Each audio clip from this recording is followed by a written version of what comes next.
Somo la leo. Mtu mmoja alikuwa akishuka kutoka Yerusalemu kwenda Yeriko.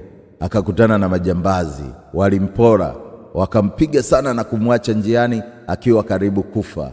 Wakati akiwa akipata shida bila msaada pale njiani, kuhani alipita, akamwangalia lakini akaenda zake.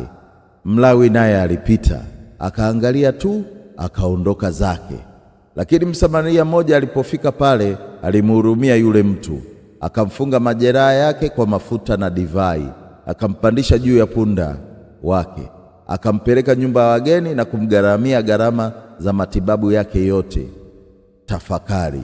Katika maisha yetu kila siku, wengi wanaweza kutuona kwenye maumivu, lakini wakapita kimya kimya. Lakini Kristo ndio msaada wa kweli, njia ya msamaha, uzima na wokovu wetu. Usikate tamaa kwa sababu waliokupita. Kumbuka Mungu bado anatuma msaada wake kwa wakati wake. Kristo ndio njia, kweli na uzima. Amin. Leo ni siku na kesho ni siku. Mungu akubariki sana. Amin.